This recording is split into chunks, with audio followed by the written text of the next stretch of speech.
Our journey started when Chloe was around 12 or 13. Um, and that's when she really kind of started to struggle with like the anxiety and depression and ultimately self-harm, right? So her she struggled with her own dark demons, and most of it she didn't even tell us until like later on. Um, but through this struggle, I really found that most moms don't know how to navigate this world, right, of mental health and struggles with their kids, but also that mental health is not talked about very often.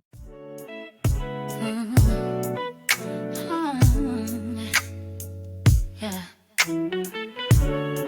Oh, yeah. I got something to say.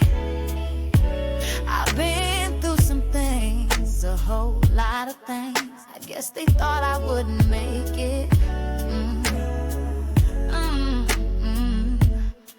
I guess they thought I would fall on my face and just stay there. But baby, that's just not who I am. Oh. All right, welcome back to the podcast. Before we get started in this particular episode, if you are new to this podcast, I get the opportunity to talk about things that relate to healing, grief, a lot about faith and purpose. You know, that purpose that God has for each and every one of us. Today, you guys, I have a special episode for us, closing us out for the month of August as we have discussed relationships. All right, so let's get into this particular episode. Listen, friends, did you all know that nearly 1 in 5 teens in the US struggle with anxiety, depression, and almost 40% reports persistent sadness or hopelessness, according to the CDC. Now, today on the From Grief to Purpose podcast, I'm joined with Jennifer Robb, a nurse practitioner with over 20 years of experience and board certified in functional medicine. She is the author of Warrior Mom Rising, a mom's battle plan to advocate, overcome, and thrive, and the founder of Warrior Mom Coaching. So she is passionate about helping moms turn pain into purpose, equipping them to rise with faith, advocate for their kids, and thrive in their own well-being. Her mission is to help women step into their God-given purpose. And also along with her is her daughter, Chloe, who is homeschooled. She's in her senior year, so she's about to graduate. She's also on a competitive cheerleader. She's a competitive cheerleader on the world's team, which is called the Felines of Plano, Texas. Now, together, they have truly turned personal pain into purpose and faith-led resilience, and they're here to share their powerful journey of strength, healing, and hope with us on today. Jennifer and Chloe, thank you all so much for joining me today on the podcast. Yeah, great. Thank you. I'm so glad to be here. I appreciate y'all, and I appreciate y'all taking out y'all's time. Let's get into y'all's journey, because you all are very open about it. So, Jennifer, you speak openly about walking through the challenges of anxiety, depression, and trauma with Chloe by your side. And Chloe, you've been so brave. I'm so proud of you, first of all, just to let you know, so brave in being willing to share as well your perspective too. So together, your story really reflects, you know, what it means to fight for healing as both a mom and daughter. Jennifer, you call yourself Warrior Mom. Can you tell us what that journey has looked like for you? And Chloe, please share as well, and how, you know, this fight has shaped the both of you. Yeah, so our journey started when Chloe was around 12 or 13. And that's when she really kind of started to struggle with like the anxiety and depression and ultimately self-harm.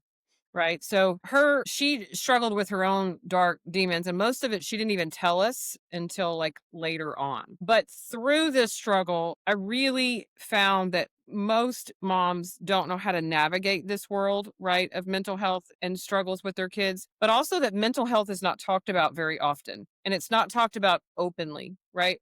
I feel like there's a lot of guilt or shame with most adults, like they don't want to talk about it, right? Like that it makes them or their kids crazy, so to say. And that's just not true.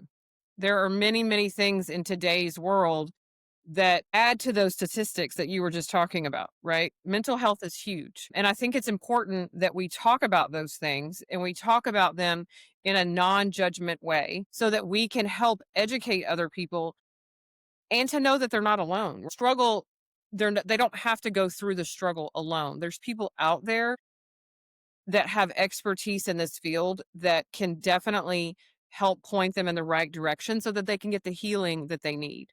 Yeah, yeah, for sure, for sure.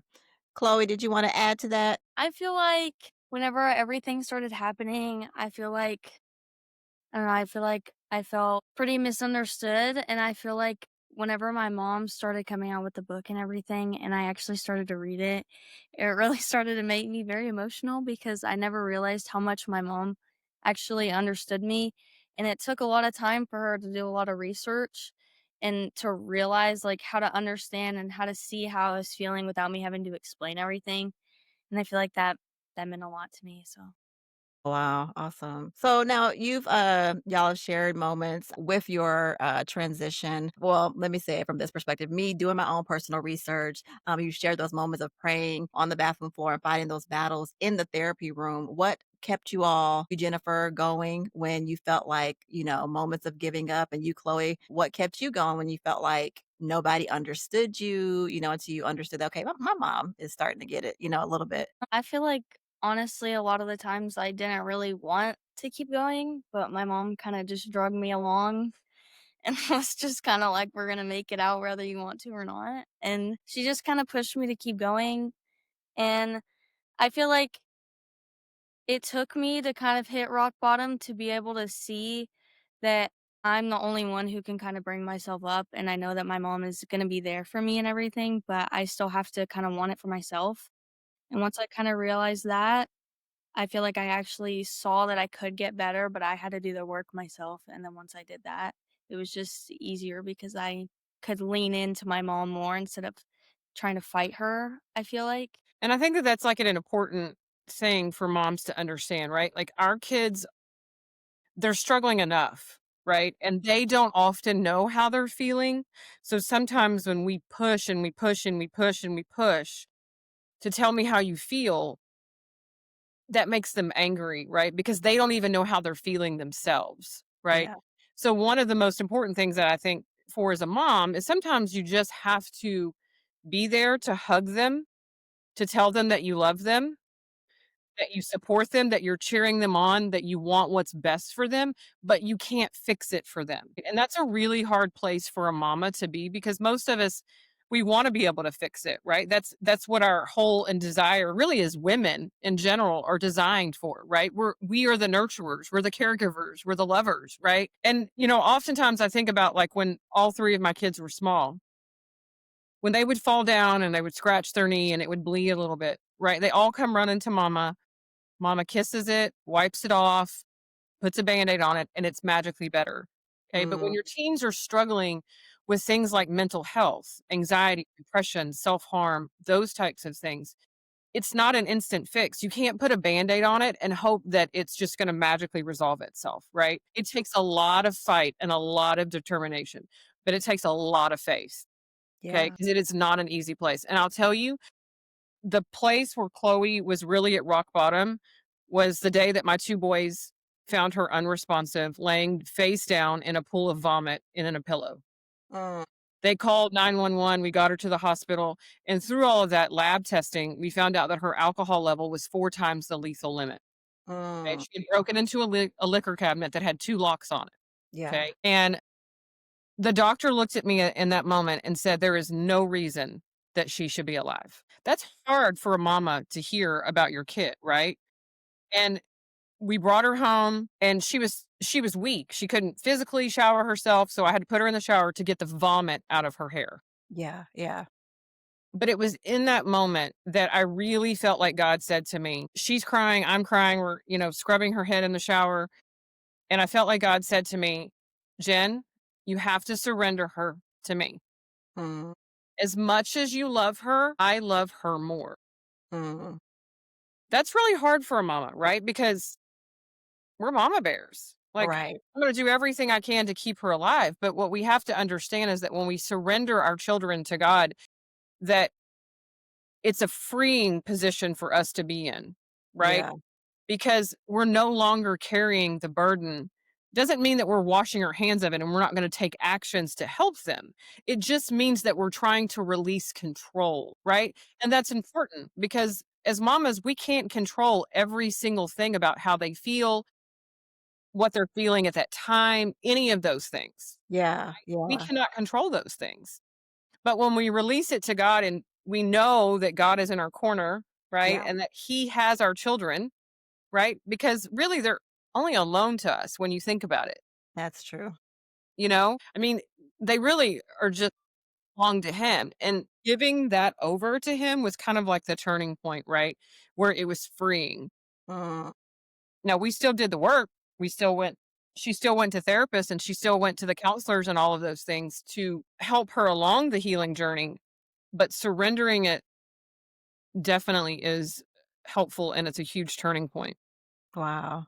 And I'm pretty sure, like, it's challenging. It's not easy, like you said, to surrender your child that you birthed, or, whatever your situation may be. Maybe you've adopted a child and you're experiencing some difficulties, and you have to. God is like, no, give them to me. Period. That's not easy to do. But I'm curious too, Chloe, and this is if you want to share, sweetie. If you do not want to share, I totally understand. But I'm curious, did you ever, like, what was the root of your, it was anxiety, depression, and things like that? I remember myself struggling as a young age in the teenage years, even preteens, because, like, how they say life be life and now, but it always felt like, it was 10 times, greater in the moment that you're in, the season that you're in.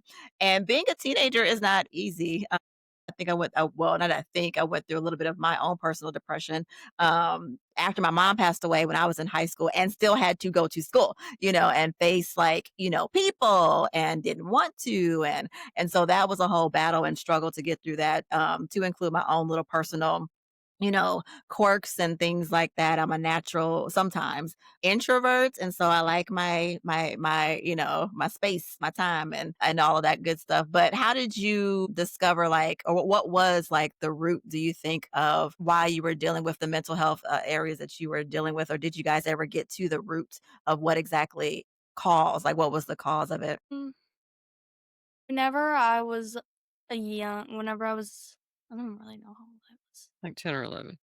Yeah, probably like 10 or 11.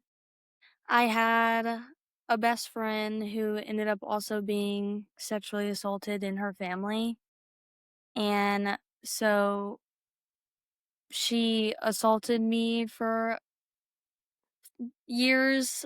I don't really know how to explain it. It's just like, Basically, she was sexually assaulted by another peer, and that's really the driving force behind it. That was the root of the problem. yeah. Um, And she was just like my best friend, somebody that I really trusted. And since it happened whenever I was younger, I feel like it just kind of, I don't know, shaped how I thought. Got older, and that just kinda developed into something worse. And then whenever I went to school, I just started getting involved with people who didn't want the best for me, and so they just encouraged bad decisions, which just led me down a dark path, which all just kinda developed into a big ball of anxiety in my head. Yeah, yeah, which is, especially after something as traumatic that you experience, it's natural, you know what I'm saying? Because I think people sometimes feel like whether, and it doesn't matter what age we are, when you're walking through those hard points in life, we feel like we have to be, you're supposed to be this super, I don't know, being person, and you can get through it all, but those journeys, so that's like the transition then from, you were at one point in school, she was in school at one point, and then having to being homeschooled was more healthier, for you, because I was trying to think, like, the avenues that you must have went through, like, because for me, like, being in school was not helpful, because you have all the other different kids and their personalities and what they're, and everybody's not nice, so yeah. Too worried about what other people thought, and I had too many people that I couldn't stay away from, I guess. Yeah, yeah. Another thing that I feel like made my anxiety worse was that I kinda had to hold it away from my mom. It was something that I just never told anybody because, like, told me not to tell anybody, and she not always me, the not my other mom, student, my mom, yeah, the other not my student. mom. Yeah, whenever it was happening, I was just told not to tell anybody and that it was, like, a normal thing, and so I just never thought that it was something I should bring up to my mom until it started to cause problems later. Just Wow. I always had a facade in a way, just because Wow. I had, like, stuff that I wasn't telling people. Wow, that's crazy, like, people giving you the wrong information, keeping you away from, like, your helpful source, which is your mom. You obviously have, like, a healthy relationship, which is great because not everybody has that, not all kids have that, so it's good that you, have your mom in your corner like that, helping you fight this battle. So now let's get into a little bit about faith. How has, y'all's faith carried you through those hard seasons, both as, you, Jennifer, as the mom and or woman trying to hold it all together for the family, for yourself? And then has faith played a role for you too, Chloe, in this process? Yeah, so I think faith is a huge part of us, right? Like, she was raised that way, right? And that was part of like when she started struggling, trying to figure out the why, right? Like in what was happening. And I remember in the beginning when she was really starting to struggle, kind of wrestling with God, like, I don't understand what's happening, right? And we were raised, or she was raised in the traditional, like, and I literally cliche say the white picket fence, right? We checked all the boxes of the kind of all American family, right? Same two parents, loving home, raised in the church, all of those things. And she carried that burden of what had happened to her for a couple of years before she actually even told us, Mm, right? And so you kind of wrestle with things in the beginning, like, what did I miss? And the shame and the guilt and kind of all of the things that are compounded into that feeling because you feel like you let your child down, right?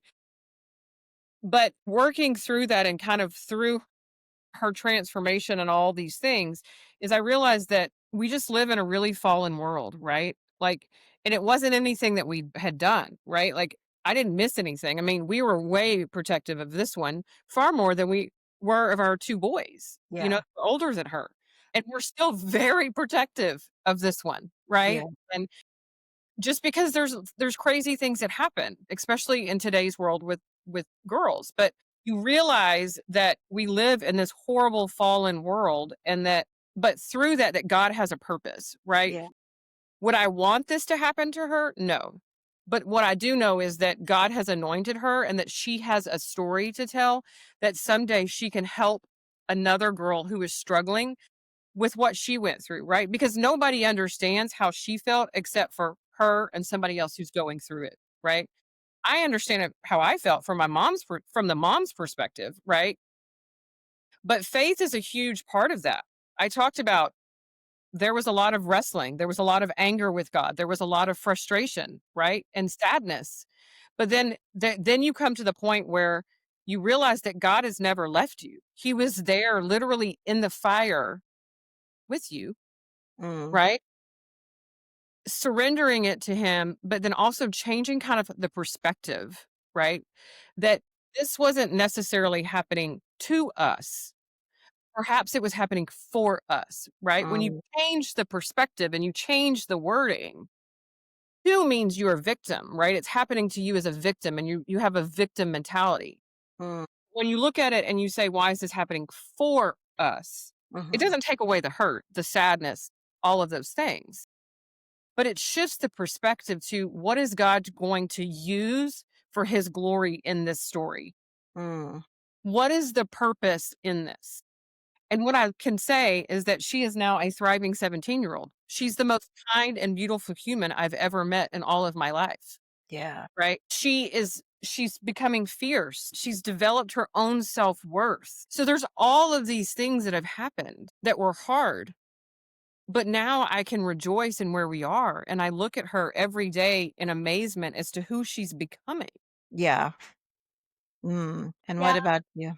I agree. I feel like you kinda said mostly everything that I was gonna say, but I feel like I did have a lot of anger, and I didn't understand why God almost let that happen to me, especially just because whenever I was younger, everything it's like God is amazing, nothing bad's gonna ever happen to you, and then it's like, "Well, this happened to me, why would you do that?" And so I did feel pretty angry about it, but as I got older and like I said, whenever I hit rock bottom and I finally just, like, gave it all to him and was just finally like, "I can't do this anymore myself, like, I need you to control it for me." I feel like that's whenever he really started to show me, like, hope and that there actually was a purpose in this happening and that I could use it for stuff like this, and, yeah. But I think that's true of like even as adults, right? We often get stuck in this cycle about why. Why is this happening to me? Life is always going to life. Right. Always. Right? From the small things like flat tires to big things and struggles with your spouse or your kids, Mhm. right? Life is always going to life. And nowhere in the Bible does God say that life is going to be easy just because you believe in me. It Right. doesn't say that. True. True. It actually says the opposite, Right. right? Right. And so I feel like a lot of this is just changing perspective, shifting your mindset, and leaning into the God that is always there, Yeah. right? And if we can do that, then our outlook becomes different, right? See and find joy in all of the little things in our lives. Yeah. Right? That became a huge player for us. Yeah. So how did you guys balance then, because within the well, I don't wanna say from my perspective of the Christian community and mindset, right? There's a half and half on, being a believer and mental health, meaning going to get therapy, right? Some people believe in it, some people don't. But the way that I look at things, of course, I'm an advocate for mental health. I'm a counseling student myself. It's like going to a doctor for different things, right? Like, I would never go to my pastor to perform surgery on me, because you're not a doctor. Um, with that being said, like, how did you all balance that? Like, how do you all for someone that may be struggling with, like, they have a child that's going through something, but all they want to do is just pray over them. And there's nothing wrong with prayer. It doesn't take away from your faith. But how do you balance that? Or how would you tell someone to balance that out and that counseling is okay to go and get? So 100% praying about it is fine, right? There were many times that her dad and we prayed over her, right? Mhm, Because a lot of this, what we really felt like was not only was it a battle of flesh and blood, but it's a spiritual battle too, right? mm, Who was going to have ownership of her, God or the enemy, right? right. And we were determined that God was going to win. So there's a little bit of that. And I'm not saying that, I mean, definitely pray and pray over them and for them, right? Intercessory prayer is huge. But also, God created us all to be very different, right? He gave us all unique gifts. He gave you a unique gift that He didn't give me, right? He gave me the gift to work in medicine, right? And so realizing that there are people out there with different sets of expertise to help you is, I mean, that's what's needed, right? Just like a Yeah, pastor is the pastor of a church. That was his gift. Counseling does not make you crazy. right. Therapy does not make you crazy, That part. right? It does not make you weak, right? It just doesn't. Right. Makes you human. And in those moments that you're reaching out for help, because, Chloe's therapist, we went through 3 therapists trying to find the right one for her. And Okay. we ultimately found one that was specifically trained in adolescence and trauma. Mm, Huge for Chloe, right? But she could teach her coping skills that I couldn't teach Chloe, right? Because I don't have that level of expertise and skill set.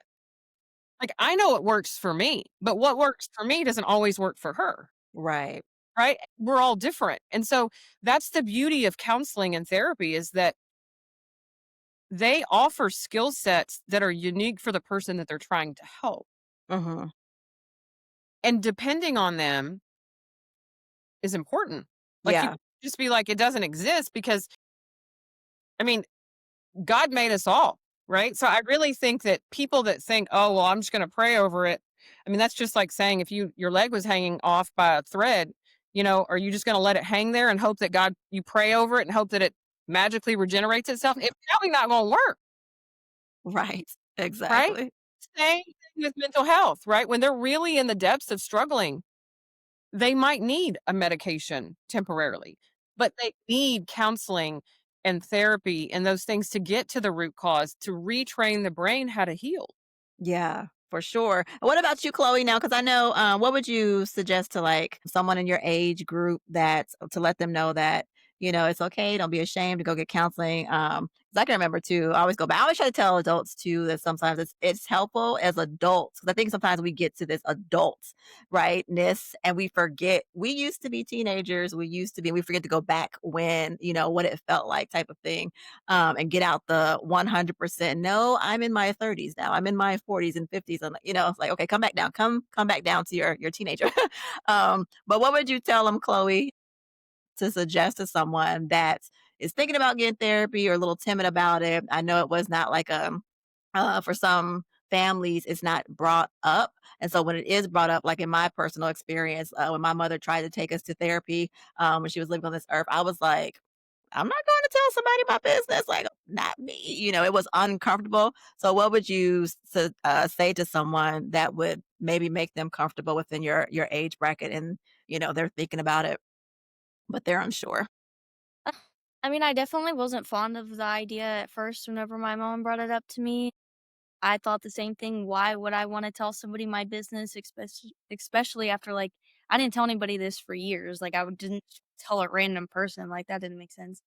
But I feel like it's good to have somebody that has, like, a professional view on it because it's a different perspective, and I feel like I don't know, I just feel like it's easier to talk to somebody else almost than telling my mom because I think about her feelings. Then whenever I'm telling her the story, I just know like what it's gonna do to her if I tell her. So I just like I feel like it's almost easier to talk to somebody that I'm not connected to. And plus it's just they can help you organize it in your brain and deal with it in a better way than you can because obviously if it's causing anxiety and depression then you're not handling it well, and it's not, like, sitting in your brain right, which she always told that to me. She would help me unpack it and pack it away correctly so that it didn't cause problems later in my life. So I feel like it's a good thing. Yeah, and actually the therapist that we used really that helped Chloe was became her safe place. I mean, Mm, even when she was, like, out of therapy and she had gone through the road of recovery and Stephanie was her name, and she was like, "I don't think Chloe needs me anymore." Chloe still mm, has her number, and if she's having, like if she got anxious about something, she'd be like, yeah, "Mom, it might be time for me to call Stephanie." Be like, "Okay." You know what I mean? Like, but as a mom or as a parent, you have to be okay with them and that being their safe space. It's wrong, right?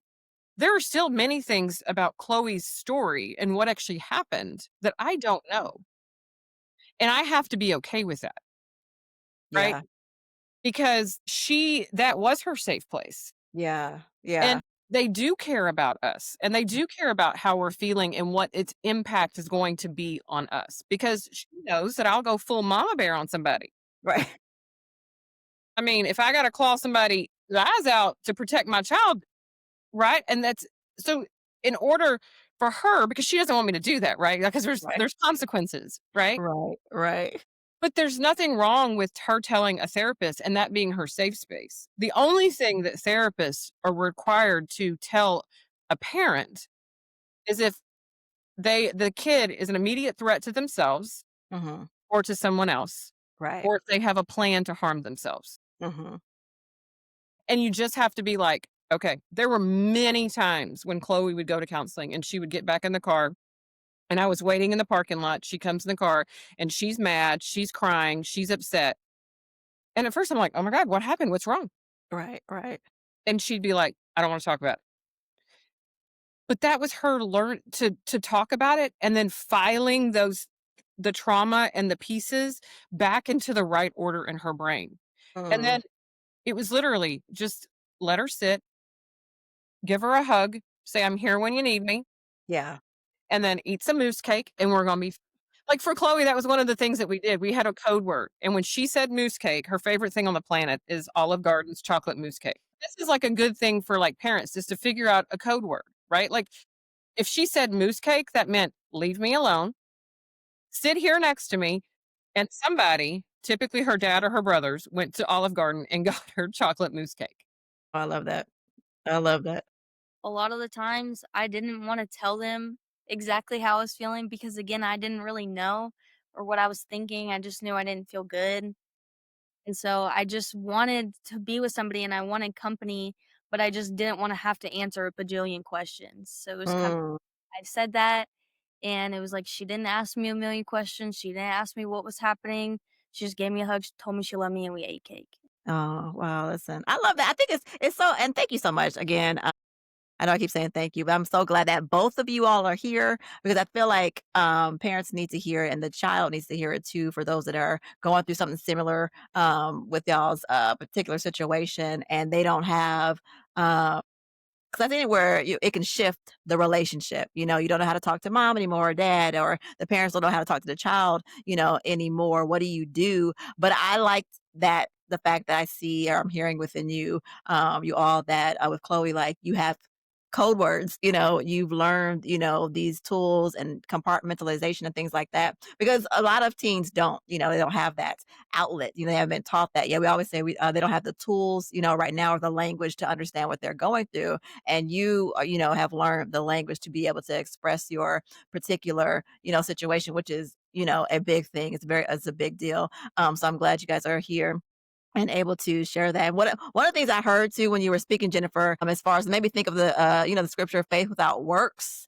is dead. And you were like, works, these particular works, because that whole thing, and again, not diminishing or minimizing prayer or faith at all, but there's a level of work that you have to put to your own particular, situation. And oftentimes counseling, especially when it relates to trauma and traumatic events, it is so, necessary or else you're just kind of like, I feel like you're holding in all these things, like Chloe shared, she didn't share what she was going through for quite some time. So imagine like the buildup, until she was able to release, and the connection was, release it to mom. And then now all of these other things have, sprouted forth from it. But there are a lot of teens going through stuff, and they're just not, don't have that outlet or they're not expressing themselves or parents just don't know how to handle their child. But I wanted to ask you, Jennifer, how did you like, or how would you tell a mom? Because I know some mama bears out there. Like, how would you tell that mom to like rein it down,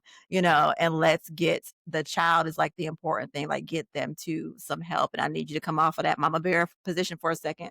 Woo, that's hard because I mean, it's hard as a mama bear, right? Especially when she finally told us what happened.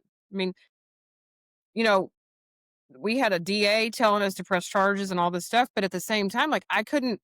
She's in a fetal position in the corner crying, like wanting not to live. All of that had to take a back seat, right? Because the only thing that was important was her. And I think that, mamas, you sometimes have to release again, it's a control thing, right? You have to release some of that and trust that it's going to be okay if you don't have the tightest grip on the situation, right? And of course, situations like this, mental health, anything that's, it doesn't even have to be a situation as traumatic as Chloe's. Mental health is a whole gamut of things, bullying, all the things, right? And it's just about like saying, okay, I can love you, I can support you, and I can cheer you on, but I cannot carry that burden and that pain for you, right? Moms, we do a lot, right? We do a lot. Women, we do a lot for everybody else because that's who we are, right? Nurturers, caregivers, all of those things. But we were never meant to carry our child's burden or our spouse's burden or our ailing parent. We were never meant to carry that burden. But what you are to do is to show up and to show up in love and support and speak life into them, right? That's how you're supporting them. If you're constantly yelling at the child, tell me what's wrong, all that's going to do is drive that wedge and that wall further. I mean, you have to keep in mind too that teens' brains really aren't developed until they're in their early 20s, right? So there was many times that Chloe maybe wanting to smash a window, but she couldn't articulate that because she didn't know how she was feeling. All she knew is that there was noise in her head. That's what she always called it, was noise. Is there's noise in here and I don't know how to make it stop. So as a mom, you have to be okay with releasing control, but still showing up in a supportive way, Okay. right? Does that make sense? Like Yes. you cannot control the narrative all the time. And I think as moms and especially as women that run households, we're used to controlling everything, right? Especially as our kids get older. I mean, when they were younger, it was like, you can't go over there, you can't hang out with them, you can't talk on the phone, you can't play your video game, whatever, right? We controlled every aspect of their life. But as they get into their teen years, they're learning a little bit of independence and autonomy, right? And sometimes as moms, we really struggle with letting them have that autonomy, right? And letting them feel with their burden and deal with what they're dealing with, right?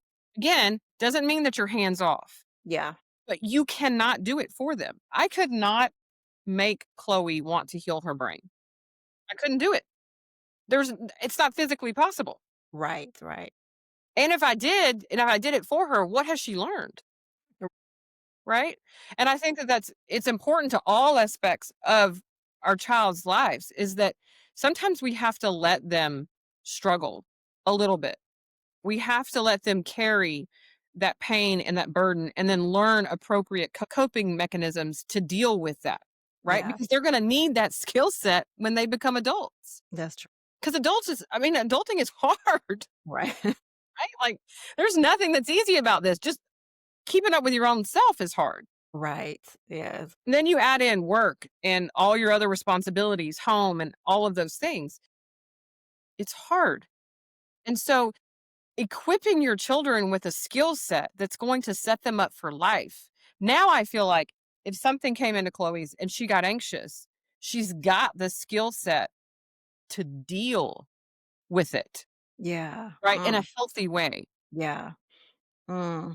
And then Chloe, for you, let's imagine you're in an audience full of parents. And what advice would you give them to like maybe some warning signs to look out for their own, children and teenagers to pay attention to? Like if you had the opportunity just to talk to parents on the behalf of their kids, like what would you tell them? Um, I would say to I feel like one of the things that meant the most to me about my mom was that she actually I kinda already said this, but she really took the time to just, like, learn me and notice my signs without bashing me with questions, which is another thing that goes with the control.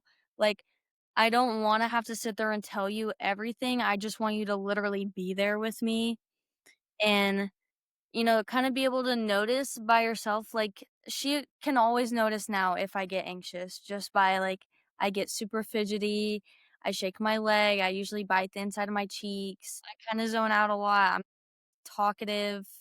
I'm just kind of like, you can tell that I'm in my own head in a way. But like my mom now, like she's not going to sit there and ask me 25 million times why. She's just going to sit there with me and give me a hug or something like that. And that would mean more to me than me getting upset now because I don't really know how to explain it to you.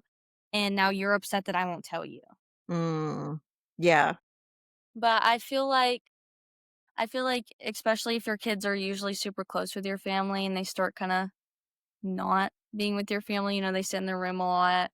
That's what I used to do just because I knew she was gonna ask me what was wrong if I was out there, and so I just was like, "I don't really wanna talk about it, so I'm just gonna sit in here by myself." Mm. But I feel like I lost a lot of interest in things that I enjoyed doing. I didn't really wanna play with the dogs anymore, and I'm a super animal lover. I didn't really care to be with them anymore. Cheerleading kinda became more of a chore for me than it was a hobby. Um, I feel like Yeah, I just didn't really wanna hang out with anybody, didn't really wanna do anything but lay in my bed. I didn't really wanna eat, it's just kinda those things. I was just kinda a zombie, I feel like. Yeah. Wow. So in comparison, like both from what both of you all said, and just like what I asked the two questions to put it in perspective for the parents and the child, like, Mama Bear needs to come down. And then like Chloe saying, pay attention to me. Like because kids grow, like you're growing in phases and like every phase is not the same. Just like, we all have to remember as adults, like when we were kids, but if you pay attention, I'm hearing what you're saying, Chloe, is like if you pay attention like that I'm different, like something has changed. So like the signs that you're exhibiting, like she used to do this, now all of a sudden, she is not doing this. So I think that's important to just, take a step back and then kind of like, how did you engage, Jennifer, with that? Like when you notice, okay, she's going to her room, she's been in there for an hour, she's not like coming out. Like how did you engage with that? got that down so much. I've had to get her to relax now. Okay. So, I mean, the one thing that I will say to like what Chloe is saying is that she wasn't seeking perfection for me. She was seeking presence. Mm, Okay. And that's important because a lot of times as parents, we get very busy in our own heads and our own lives, right? Trying to control and navigate and adult, right? And we get stuck on social media and scrolling on our phones and trapped in all of these things that yeah. oftentimes we forget to just be present, right? Especially when they're struggling. But the thing about that is things that are very abnormal for them. Again, it takes a little bit of your intuition, right, to figure out like, is this normal teen behavior? Because some teens naturally isolate a little bit. But if they're sitting in their rooms for hours and hours on end in the dark, that should be a red flag, right? If they're wanting to do nothing but sleep, that's a red flag. If they're not wanting to eat, flag, Yeah. right? I mean, she loves her brothers. Her two brothers were like her best friends growing up. Hmm. And for her to be like, "Nah, I'm out. I don't wanna have anything to do with anybody." That's a red. They would even be like, "Hey, we're gonna go get lunch and go shopping or whatever," and they'd be like, "Do you wanna come?" And most of my answers were no. I just wanna sit here. But like now, of course. But, Mm, it takes and it's a very fine balance. I mean, it's yeah. hard because you have to push a little bit to say, Hmm. "Mm-mm, not gonna sit in here and hide in the dark and rot like a vampire, okay? We're not doing that, okay?" But then if they go and they go out with you, you can't be like, "Well, what about this? Well, tell me this and tell me this." You know what I'm saying? Like, it's a very fine balance. The fact that we could get her out of her room, that was a win. I'm taking. And I talk a lot about that in the book, right? Is having realistic expectations of what's happening and then picking the battles that should be picked, right? Yeah. Sometimes there's battles that we want to pick with our kids because we don't think it's how we would do it. Yeah. Okay. And we're not them. Yeah. And there's many battles that even today that I'm like, is that really a hill that I want to die on? Right. Right. Is that going to matter in 5 years? Right. Okay. One of the things is like when she wanted to wear all black. Okay. Whatever. Call it what you want. Call it your emo phase. Call it, she wanted to bleach blonde her hair. I mean, she's Yeah. dark skinned. Can you imagine? Okay. If that's what you know what I'm saying? Like that Yeah. hair color can be fixed, right? Right. That's not a hill that I want to die on. Right. Was it really worth getting her all mad and more upset and angry over the fact that she wanted to dye her hair bleach blonde? No. Right. That was her way of self-expression and the phase that she was in. Now, Hmm. the hill that I am gonna die on is when she wanted to get knuckle tattoos. Stop! All the way across knuckle tattoos. I mean, can you see it like no regrets on your hands? Yeah. That is a hill I'm gonna die on because that's probably gonna matter in 5 years. Right. Right? You Right. see where Right. I'm Right. going with this? Like, I understand. Yeah. you know You what I got to mean? pick your battles. You have to pick your battles with them when they're already kind of in crisis mode, Yeah. Yeah. Yeah. That's right? true. That's true. That's that mom discernment or that parent, mother, father discernment that you have to have, and don't be ashamed, Chloe. Every child goes through it. I think mine was cutting my hair. My mother did not want me to cut my hair for nothing. I was just like, it's hair. Like, so you have your thing. So everybody goes through it. No regret tattoos we were not having. I wasn't gonna get that for the record. Knuckle tattoos, can you see a competitive cheerleader with knuckle tattoos? We're not having. Oh, like she's a rebel, this cheerleader, like this one right here. I love it. All right, so I was gonna get into your book too. I wanted to get into 'cause I feel like if it's not in your book, Jennifer, it needs to be, or you need to write another book like about the red flags that parents should pay attention to about their children. Or maybe Chloe, you can write a book, hey parents, I need you to, pay attention to me something. But let's get into your book. Like what's the takeaway that you think that you want to leave with parents about why they need to pick up your book, especially if they're having similar situations or they need some support around their own personal situation with their children. Yeah, so the book it's definitely part memoir, right? And it's written from my perspective as her mother. It's very heavily faith-based, but the biggest thing is that you're not alone, okay? You're not alone. Kid, you're not alone. Yeah. Mama, you're not alone, right? And that there is purpose in this pain. I Mm, promise you there is a story being written, right? That is ultimately going to be written for God's glory, right? And I think that that is very poignant. But I also in the book very strategically outline kind of developing your own inner warrior mom, right? And picking up those behavior patterns and learning how to advocate and that it's okay to push back a little bit sometimes when a psychiatrist or a doctor or a therapist says this because that's how they've always treated every other kid with that symptom, right? But yeah, sometimes it's okay to question why are we doing that when your child and when you know your child the best, yeah, right? But my biggest thing in the book is also to help the moms advocate for themselves, right? Because self-care as a mama is mhm, important, okay? mm, We can't pour from an empty cup. So if we don't care for ourselves, and I don't mean self-care in the sense of spa days and super luxury expensive things, yeah, okay? Those are all great, and listen, we love a spa day, okay? But that's not what I'm talking about. I'm talking about taking 10 or 15 minutes a day for you, yeah, right? Me, it was listening to worship music. It may be mm, taking a 10-minute walk out in the sunshine, right? Going out and finding some wildflowers and finding the beauty and that you have, you know what I'm saying? Those little things are what refresh your soul that you can continue to yeah, pour into everybody else. Because if you don't take care of you, yeah, you can't take care of everybody else. exactly. You're going to be a burnout, washed up vessel, Mhm, right? And that's not what you're meant to be. yeah, yeah, And I think that that's really important for women to learn that, like, I have to make time for me because I can't be everything to everybody yeah. if I'm not taking priority of me. Exactly, exactly. Because what are you really pouring out? I read something, it was a long time ago, and I can't remember the name of the person or the author, and I thought it was a good book, and then I was like, she kinda went left on me, and she said that self-care isn't of God or something like that, and I was like, it doesn't make any sense. Like, and self-care is just really pouring into yourself. How can you pour out, like you said, if you don't have the energy, like if you don't have the fuel, you haven't fueled yourself up, how can you give to somebody else? Because that's what I think about when I think of self-care. I don't know what context she was necessarily coming from, but I was just like, okay, that doesn't make that doesn't make any sense to me. I think, like, in American language, right? Like, in the American culture, when people say self-care, they Mhm. automatically think of those expensive spa days, and it's gotta be this over the top luxury thing. Those are great if you could do it. But right, the average American can't really afford these super luxurious things, right? Right. But you can certainly walk out your door and go for a 10-minute walk to Yeah. refresh your soul, right? To move your body, to get the endorphins moving, right? Yeah. You can listen to worship music. You can, or listen to music that you love, if it's jazz or whatever, right? There, I mean, like that's would be for my husband is jazz, but like, there's like a lot of, there's things that we can do Mhm.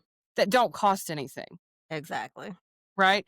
It's also about eating nourishing food, right? Getting adequate sleep. I mean, your brain cannot function and your body cannot run on no sleep.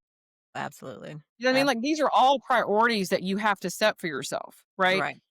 And even setting for the kids, right? Mhm. Setting boundaries, but you're also modeling to your kids that self care is important. Yes. Yeah. Right? And they have to know if they're gonna grow up, remember, kids mimic pretty much everything that we do, right? In Yep. some form or fashion, right? They're either gonna copy it or they're not gonna do it at all because they don't like it, right? Yes. And so if we mimic good, healthy behaviors, Mhm. then our kids are likely to do those things too.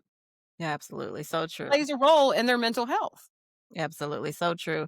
Like, self-care to me equals soul care in the context of everything that, you just said, Jennifer. So now, yeah, ladies, as we close, Jennifer and Chloe, what does, in the context of our podcast here, what does From Grief to Purpose mean to the 2 of you in your shared journey and, what you would hope to leave with someone listening today, who feels like, their story is still going on. Right now they're in the middle of this battle. So what are some encouraging words you can leave for them? 'Cause I always ask my guests before we close out to leave something of encouragement to our audience. I would say to lean into God as much as you can because once you really do surrender everything to him and you really do let him control everything, I feel like that's whenever things really do turn around. Mm, You actually do want to get better and you do see the hope in the future in things and you don't just see everything being like a dark black hole. I like that. Yeah. I mean, for me, your story's still being written, right? And God will use that story if you allow him to. But the biggest thing is that you're not alone, right? There are experts and women and other support systems that you need to lean into, right? And that's very important because I have been there in the depths where I felt completely 100% alone. And now looking back, it's like that was not the best option, right? And I think that's what I really want people to know, right? Is that moms, women, parents, you matter, right? You matter and you're not alone, right? This is a journey that you and your kid are both on together, right? Yeah. And it can be very transformational for both if you allow it to be that way. Jennifer, leave us your website, where you all, where they can find you, the audience can find you, and ladies and gentlemen, all the information will also be in the description. But where can they find you if they wanted to get some more support, some coaching from you? Yeah. So my website, warriormomcoach.net, has free resources on it. It has links to the Facebook community, which is just a community of women. They're not all necessarily moms, but that have all struggled with something that changed their lives, right? Could be with their spouse or their kids.